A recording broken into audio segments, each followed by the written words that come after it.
Jake Collins stood in the empty hallway and watched the last transport ship disappear into space through the massive viewing window. The red emergency lights cast long shadows on the metal walls around him. His heart sank as he realized what had just happened. They had left him behind. The evacuation alarm still echoed through the corridors of Kepler Station. Jake had been helping 3 alien workers escape from a collapsed section when the final transport departed. He thought someone would wait for him. He was wrong. Now he was alone on a dying space station with no way to get home. Jake looked around the abandoned station. Kepler Station was huge. It orbited a gas giant in the Vega system and had been home to over 2,000 alien researchers. The Zeltharian Consortium had built it to study space physics and exotic matter. But something had gone very wrong with the station's systems. The alien engineers could not fix the problems. They declared the station dead and ordered everyone to leave. The station groaned around him as metal expanded and contracted. Lights flickered on and off randomly. Jake could hear the hum of failing machinery in the walls. The artificial gravity felt weak under his feet. Sometimes it would cut out completely for a few seconds before coming back online. The air tasted stale and recycled too many times. Jake walked to the nearest computer terminal and tried to access the station's status reports. The screen showed him a picture he did not like. Life support was running at 60% capacity and dropping. The fusion reactors that powered the station were becoming unstable. The water recycling systems had multiple failures. Food production had stopped completely 3 days ago. He had maybe 2 weeks of food if he was careful. The failing life support might kill him before he starved. Jake sat down in front of the terminal and rubbed his face with his hands. He was tired and scared, but he was also angry. The Zeltharian engineers had given up too easily. They had looked at the problems and decided they were impossible to solve. Jake had grown up on frontier colonies where giving up meant death. His father had been an engineer who fixed impossible problems with whatever materials he could find. His grandfather had built the first fusion reactor on New Colorado using spare parts from crashed ships. The Collins family did not know how to quit. He stood up and walked through the station to get a better understanding of what he was dealing with. The Zeltharian technology was beautiful but strange. Everything was designed to look impressive rather than work well. The power conduits were arranged in complex patterns that served no practical purpose. The computer systems had thousands of redundant processes that made them slow and unreliable. Jake found the main engineering section after an hour of walking. The room was filled with elegant curved displays and control panels that looked like works of art. But when he examined them closely, he saw the problems. The Zeltharian engineers had built systems that could not be easily modified or repaired. When something broke, you had to replace the entire component rather than fix the broken part. The fusion reactors were the biggest concern. Jake studied the readouts and saw that 2 of the 3 reactors were showing dangerous fluctuations. The control systems were trying to compensate, but they were not designed to handle this kind of failure. The Zeltharians had built the reactors to run perfectly under ideal conditions. They had not planned for what would happen when things went wrong. Jake spent the next several hours learning how the station's systems worked. The more he studied them, the more frustrated he became. The alien engineers had made everything too complicated. They had layers of backup systems for the backup systems. When the primary systems failed, the backups could not handle the load. When the backups failed, the tertiary systems were overwhelmed. But Jake also saw opportunities. The Zeltharians had built the station with high-quality materials. The basic structure was solid. The problems were in how the systems were connected and controlled. Jake began to think about how he could rebuild the failing systems using simpler, more reliable methods. He started with the life support system. The Zeltharian design used a complex network of processors to monitor and adjust air quality, temperature, and pressure. Jake bypassed most of these processors and created direct connections between the sensors and the control valves. It was not as elegant as the original design, but it worked much better. Next, he tackled the artificial gravity generators. The Zeltharians had synchronized all the generators to work together in perfect harmony. When one generator started to fail, it threw off the timing of all the others. Jake disconnected the synchronization system and let each generator work independently. The gravity field became slightly uneven, but it was stable. Jake worked for 18 hours straight before exhaustion forced him to rest. He found quarters that had belonged to a Zeltharian researcher and collapsed onto the sleeping platform. The bed was designed for a species with different anatomy than humans, but it was better than sleeping on the floor. When he woke up, the station felt different. The random power fluctuations had stopped. The lights were steady. The artificial gravity was working properly. Jake had bought himself some time, but he knew this was just the beginning. He had stabilized the immediate problems, but the underlying issues remained. Jake made his way to the food storage areas and found enough emergency rations to last about 2 weeks. The Zeltharian food was nutritious but tasted terrible to human palates. He would need to find a way to grow fresh food if he wanted to survive long-term. He also needed to find a way to signal for help. The station's communication systems were down, and he did not have the parts to repair them. But Jake was already thinking of alternatives. He could modify one of the sensor arrays to broadcast a distress signal. It would take time and creativity, but it was possible. Jake looked out at the gas giant that dominated the view from the station's windows. Its swirling clouds of orange and red gases were beautiful but alien. He was very far from home with no guarantee that anyone would come looking for him. But he was alive and the station was still functioning. He had work to do. 3 months had passed since Jake Collins found himself alone on Kepler Station. The emergency rations were long gone, and he had learned to survive on what the station could provide. The Zeltharian food production systems had been failing when he arrived, but Jake had managed to get some of them working again. The hydroponics bays were a mess of beautiful but impractical design. The Zeltharians had created growing chambers that looked like crystal gardens. Each plant was displayed like a piece of art in its own transparent container. The system was designed to grow perfect specimens rather than provide practical nutrition. Jake had torn out most of the decorative elements and rebuilt the bays, using basic principles he had learned on colony worlds. He planted fast-growing vegetables in simple soil beds with efficient water and nutrient delivery systems. The results were not pretty, but they produced food he could actually eat. The water recycling system had been another challenge. The Zeltharian design used exotic filters and purification methods that required rare materials to maintain. When the filters started failing, the aliens had no way to replace them. Jake stripped out the complex filtration system and built a simpler one using basic distillation and biological processing. He had found bacterial cultures in the station's research, labs that could break down organic waste and purify water. It was not as sophisticated as the original system, but it was reliable and used materials he could find or manufacture on the station. Jake's biggest breakthrough came when he started studying the Zeltharian research data. The station had been built to investigate something called dimensional physics. The aliens were trying to develop technology that could fold space and time. Their research had stalled because they could not solve some fundamental problems with energy containment and field stability. Jake read through thousands of research reports and experimental data files. The Zeltharian approach was extremely mathematical and theoretical. They tried to model every aspect of dimensional manipulation before building anything. When their models predicted problems, they would go back and revise the theory rather than test practical solutions. Jake had a different approach. He started building small experimental devices using the equipment in the research labs. Instead of trying to create perfect mathematical models, he built prototypes and tested them to see what would happen. Many of his experiments failed, but each failure taught him something new about how dimensional fields actually behaved. The Zeltharians had been trying to create perfectly stable, dimensional portals that would last indefinitely. Jake realized this was the wrong goal. Stable portals required enormous amounts of energy to maintain, but temporary portals that lasted only a few seconds needed much less power and were easier to control. Jake built his first working portal generator after 6 weeks of experimentation. It was crude and could only transport small objects across a few meters, but it proved that his approach was correct. The device looked nothing like the elegant Zeltharian designs. It was built from salvaged components and held together with improvised mounting brackets. But it worked. Jake continued to improve his portal technology while also upgrading other station systems. He had learned to think like the Zeltharians in order to understand their designs, but he applied human engineering principles to make them better. The power distribution system was a perfect example. The Zeltharians had designed it to provide exactly the right amount of power to each system with no waste.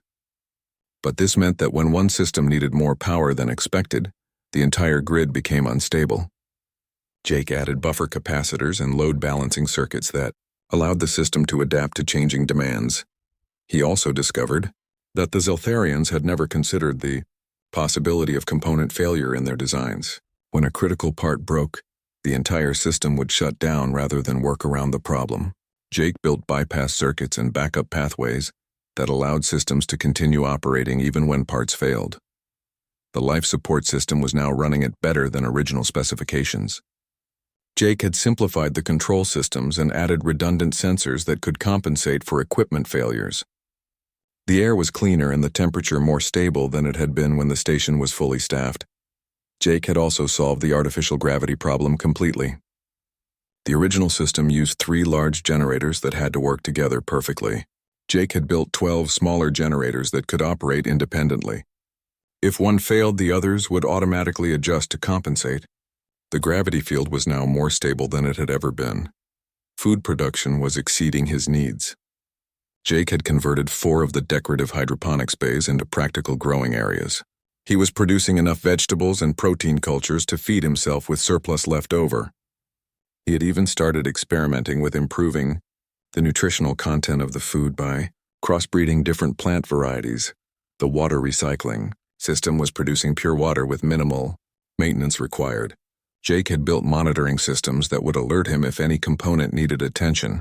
He had also created backup purification methods that could take over if the primary system failed. Jake's communication attempts had not been successful yet, but he was making progress. He had modified one of the sensor arrays to broadcast a distress signal, but it was not powerful enough to reach beyond the local system.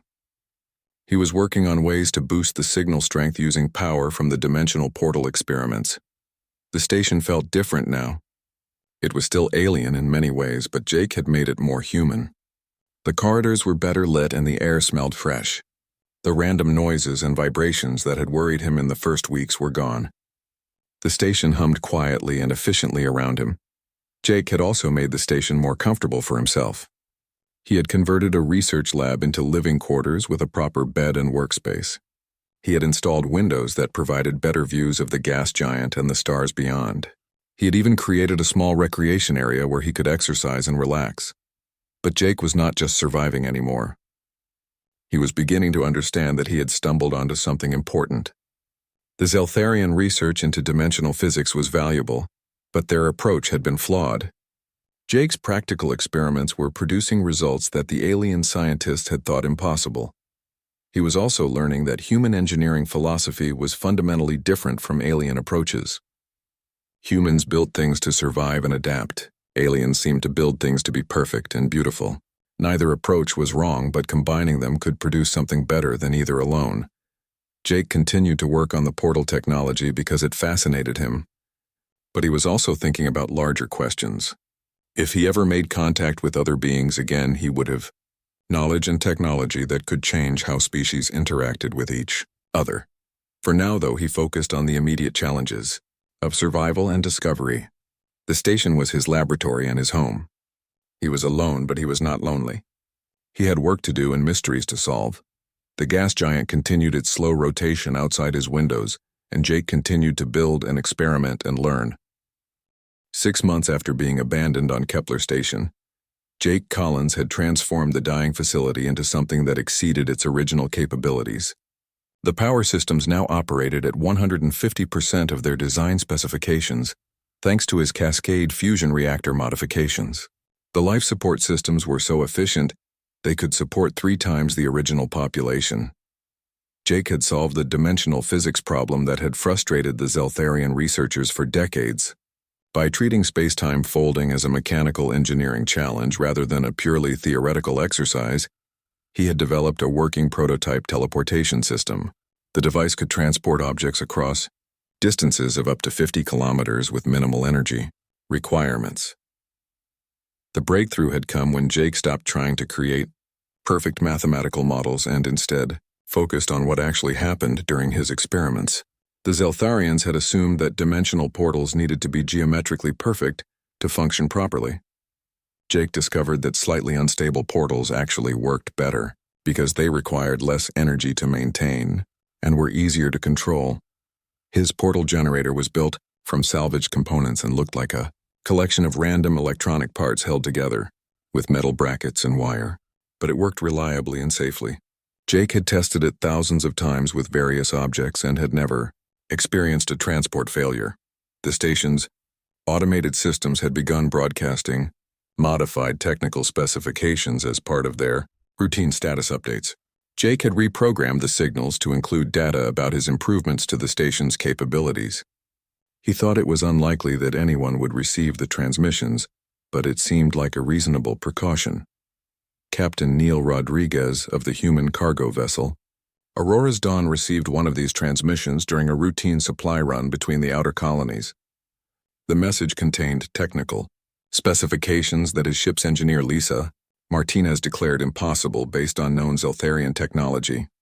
The transmission indicated that Kepler station was not only operational but running at efficiency levels that exceeded both human and alien engineering standards. The power output readings were particularly impressive. Lisa had worked with Zeltharian technology before and knew that their fusion reactors were efficient but conservative in their design. The readings from Kepler station suggested modifications that should have been theoretically impossible. Neil decided to investigate. The Aurora's Dawn was carrying medical supplies and equipment to the outer colonies, but they had enough time for a short detour. The Vega system was only 2 days out of their planned route, and Neil was curious about what they might find. When the Aurora's Dawn arrived at Kepler station, Neil and Lisa were amazed by what they saw. The station looked different from the outside. New antenna arrays and sensor platforms had been added to the hull.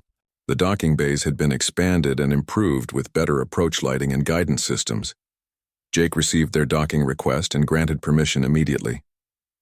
He had been alone for 8 months and was eager for human contact.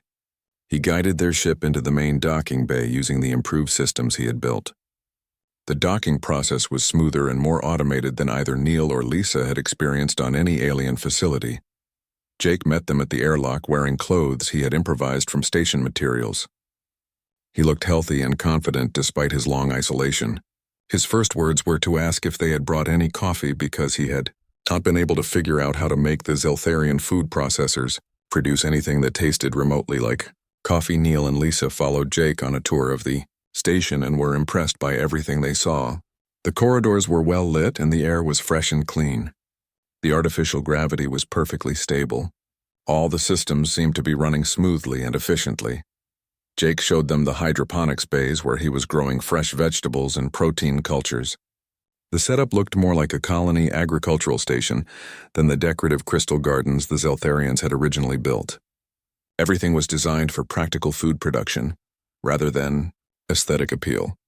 He demonstrated the improved power distribution system and explained how he had modified the fusion reactors to achieve higher output with better safety margins.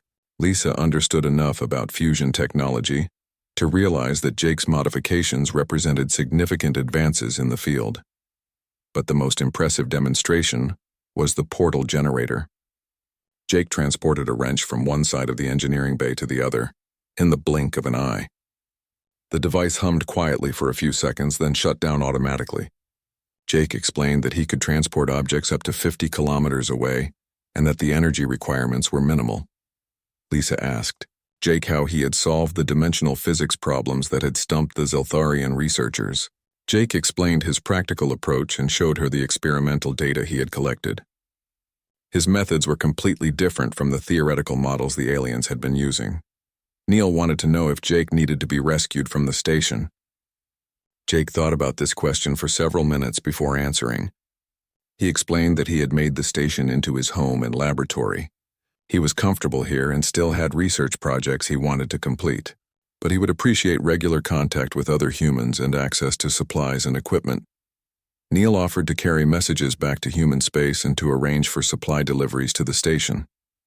Jake accepted gratefully and gave Neil a detailed technical report to deliver to the Colonial Engineering Corps. The report included complete specifications for his portal, technology, and his improvements to Zeltharian fusion reactor design. Lisa spent several hours studying Jake's modifications to the station systems. She was particularly interested in his approach to redundancy and fault tolerance. The Zeltharian designs had been elegant but fragile. Jake's modifications made them robust and adaptable. Jake had also solved practical problems that the original designers had never considered.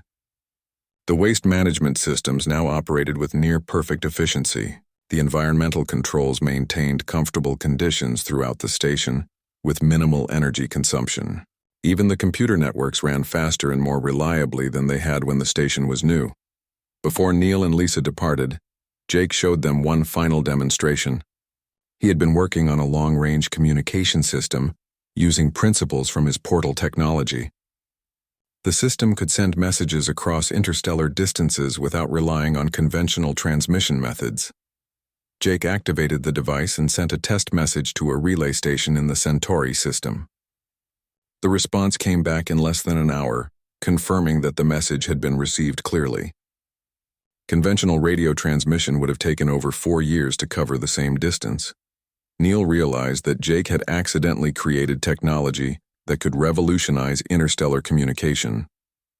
Combined with the portal generator and the fusion reactor improvements, Jake's work represented advances that could change the balance of power between human and alien civilizations.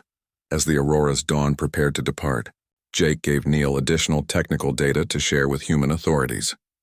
But he also asked Neil to be discreet about the location of the station.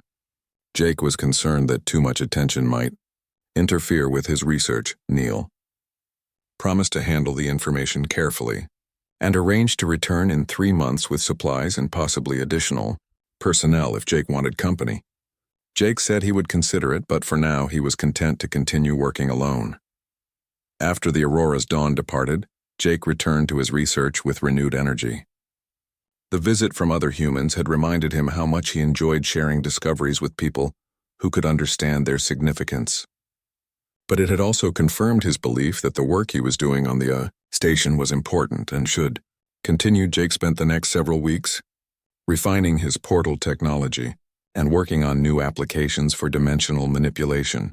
He was beginning to think about larger-scale transportation systems that could move people and cargo across interstellar distances. The station continued to hum quietly around him as he worked. It had become more than just his home and laboratory. It was proof that human engineering principles could improve on even the most advanced alien technology. News of Jake Collins and his rebuilt station spread through both human and alien space faster than anyone expected. Captain Neil Rodriguez had followed his promise to be discreet, but the technical reports he delivered to the Colonial Engineering Corps were too important to keep secret for long. Within weeks, multiple governments and alien species had learned about the human engineer, who had accomplished what Zeltharian scientists could not. The Zeltharian Consortium was the first to respond. They sent a diplomatic vessel demanding the immediate return of their station and all research data. The Zeltharian ambassador claimed that any improvements Jake had made were still consortium property since they had been built using Zeltharian materials and equipment. But the Zeltharians were secretly desperate to understand how a single human had solved problems that had frustrated their entire engineering corps for decades. Their public demands for the station's return were accompanied by private offers to hire Jake at enormous salaries if he would share his knowledge. The human Colonial Defense Force saw the situation differently. Admiral Patricia Stone arrived at the station with a diplomatic team and a small fleet of escort ships. She informed Jake that his work had created an interstellar incident and that several alien species were now claiming rights to his discoveries. Jake found himself at the center of a complex political situation he had never wanted to be part of. He had simply been trying to survive and continue his research. Now governments and alien empires were arguing over technology he had developed using salvaged parts and creative thinking. The Drakmari Empire arrived next with a fleet of warships and an offer Jake could hardly believe. They wanted to grant him full citizenship and unlimited resources if he would work exclusively for them. The Drakmari were a militaristic species that had been expanding their territory aggressively for the past century. They saw Jake's portal technology as a potential weapon that could give them decisive advantages in future conflicts. Jake refused their offer politely but firmly. He explained that his research was intended for peaceful purposes. and that he had no interest in helping any species gain military advantages over others. The Drakmari admiral was not pleased with this response but agreed to respect Jake's decision for now. The hegemony of Keth took a more direct approach. They sent a team of operatives to infiltrate the station and either recruit Jake or eliminate him if he would not cooperate. Jake detected the infiltrators using his improved sensor systems and trapped them in a maintenance section using his portal technology. He then contacted Admiral Stone and turned the agents over to human authorities. The Keth hegemony was known for considering advanced technology to be a threat to galactic stability. They had destroyed research facilities before when they believed the work being done there was dangerous. Jake's portal technology and communication systems represented exactly the kind of breakthrough that the hegemony wanted to suppress. The peaceful Scythian Republic offered to mediate the growing dispute.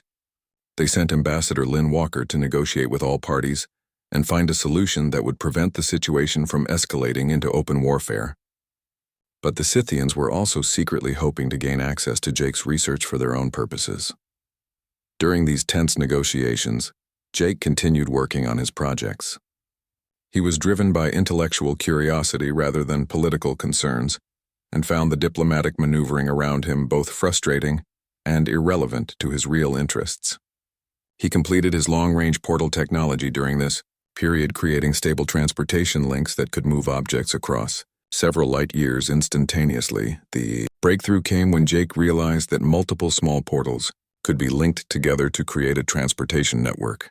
Instead of trying to create a single portal that could span interstellar distances, he built a series of connected portals that passed objects from one to the next like a relay system. The first successful test transported a probe from Kepler station to a monitoring post in the Alpha Centauri system in less than 30 seconds. The probe arrived intact and fully functional. Jake had created technology that could revolutionize transportation and communication throughout the galaxy.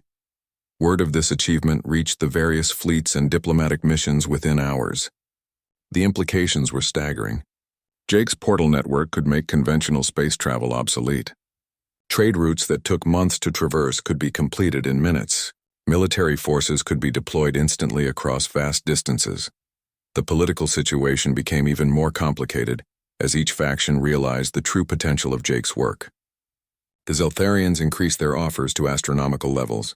The Drakmari began making barely concealed threats. The Keth hegemony started positioning additional fleets near the Vega system. Admiral Stone informed Jake that intelligence reports suggested at least 3 alien species were preparing for possible military action. The situation was threatening to escalate into the first major interstellar war in over a century. Jake realized that his engineering project had accidentally created a crisis that could affect billions of beings throughout the galaxy. Jake spent several sleepless nights considering his options.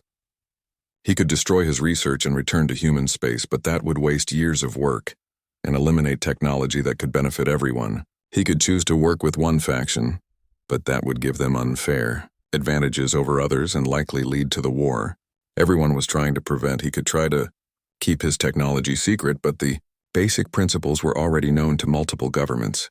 Other scientists would eventually duplicate his work, even if he destroyed all his research. The portal technology and improved fusion reactors were too valuable to remain hidden forever.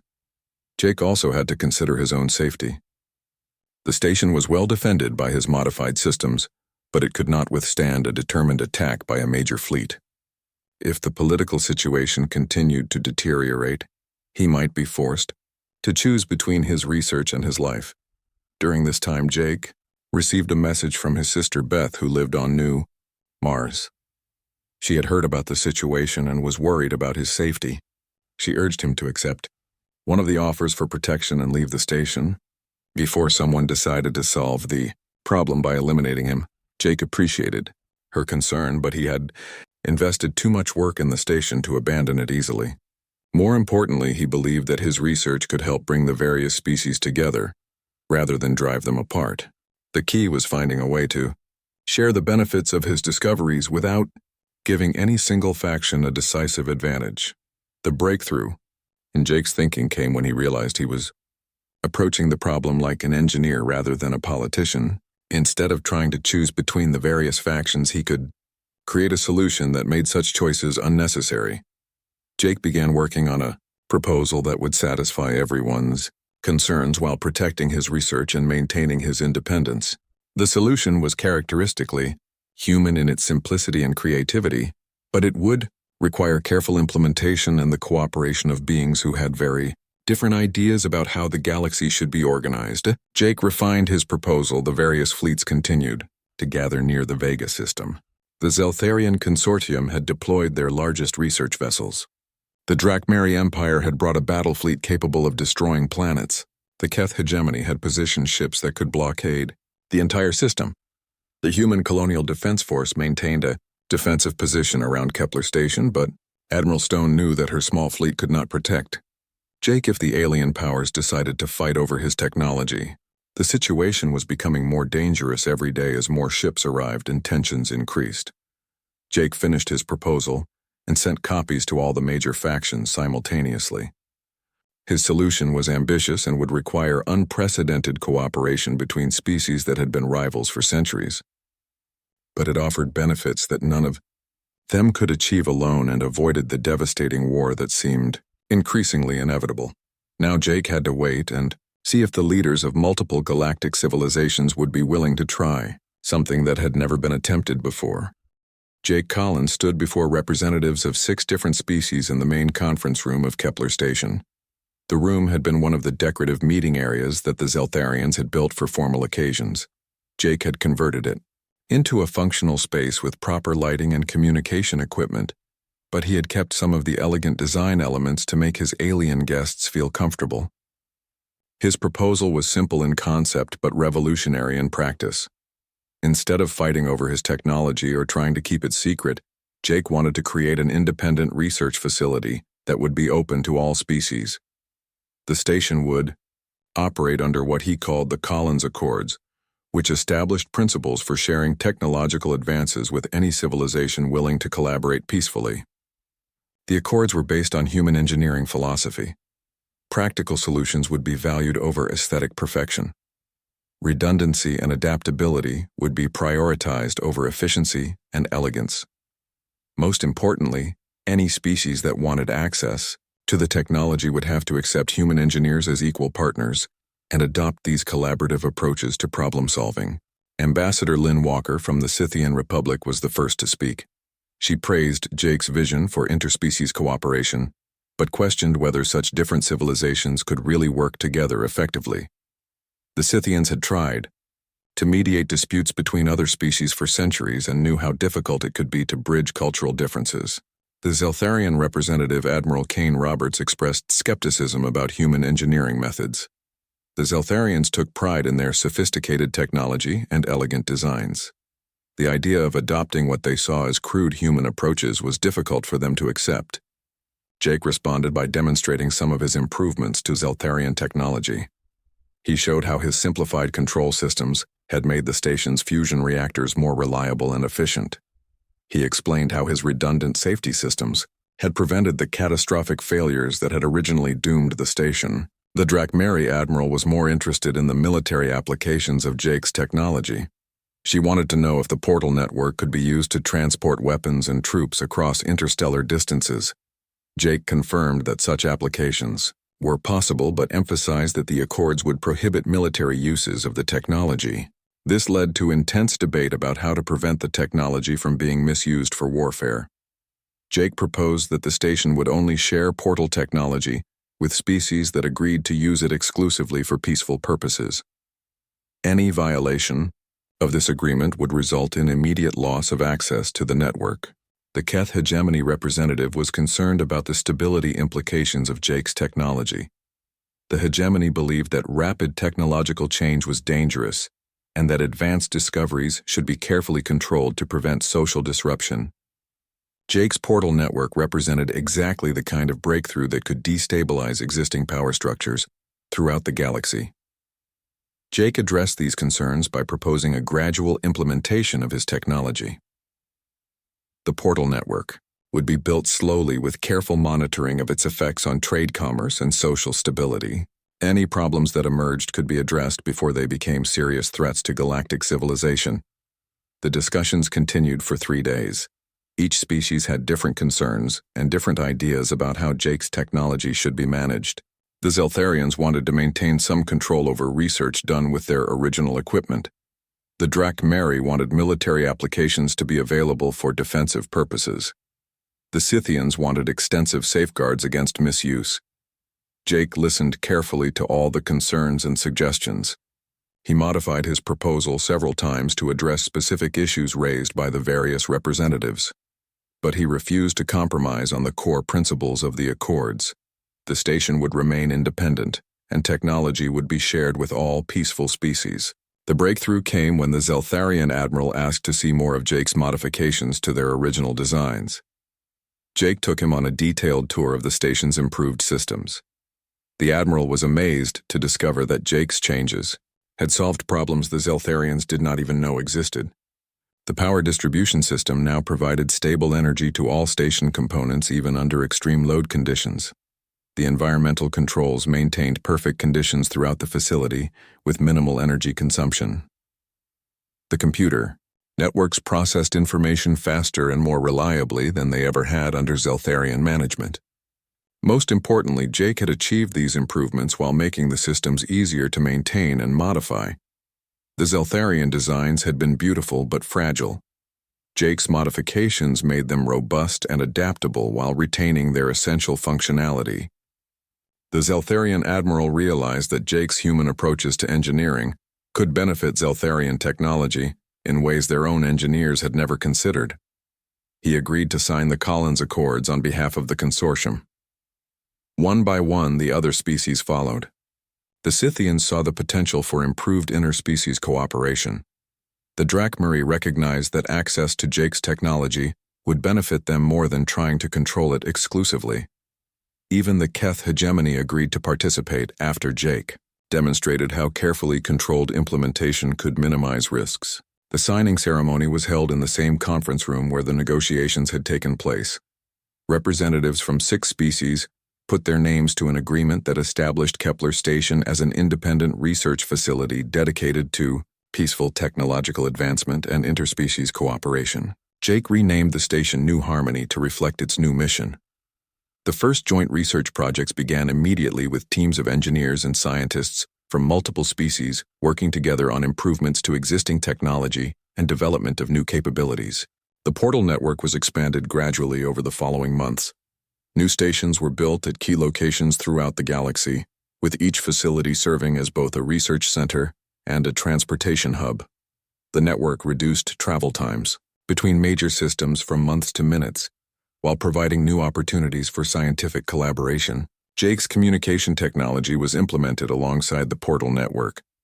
Messages could now be sent across interstellar distances in real time, allowing unprecedented coordination between different regions of the galaxy. Trade and diplomacy flourished as the barriers of distance and time were eliminated. The technological revolution that followed exceeded everyone's expectations. Collaborative research teams made breakthroughs that would have been impossible for any single species working alone. The combination of different approaches and perspectives led to innovations that advanced the capabilities of all participating civilizations. Jake found himself serving as chief engineer and unofficial mediator for New Harmony. His human perspective proved invaluable in bridging gaps between different engineering philosophies and problem-solving approaches. He trained engineers from multiple species in human methods while learning from their unique insights and techniques. 5 years after the Collins Accords were signed, New Harmony had expanded into a massive complex that housed research teams from over 20 different species. The station served as both a technological center and a diplomatic meeting ground, where representatives from different civilizations could work together on common challenges. Jake had achieved something that political leaders and diplomats had tried to accomplish for centuries. He had created a framework for peaceful cooperation between species that had been rivals and enemies for generations. The practical benefits of collaboration had proven more persuasive than any treaty or agreement. The galaxy was changing in ways that no one had predicted. The portal network had made isolation impossible and cooperation profitable. Species that had never interacted before were now working together on joint projects. New alliances were forming, based on shared scientific interest rather than political or military concerns. Jake remained focused on engineering challenges rather than political implications. His latest project was a plan to build a network of research stations throughout the galaxy, with each facility specialized for different types of scientific investigation. The network would provide resources for any species interested in advancing knowledge and technology. He often worked late into the night in his laboratory aboard New Harmony. The view from his windows showed the familiar swirling clouds of the UAO gas giant that had been his only companion during those first lonely months on the station. But now the space around the planet was filled with ships from dozens of different species coming and going through the portal network. Jake smiled as he watched a Zeltharian research vessel dock at the same bay where Captain Neil Rodriguez had first found him. The pilot was probably a young engineer eager to learn human problem-solving techniques. Tomorrow, Jake would show him how practical approaches could improve even the most sophisticated alien technology. The human engineer who had been abandoned on a dying alien station had accidentally initiated a new era in galactic civilization.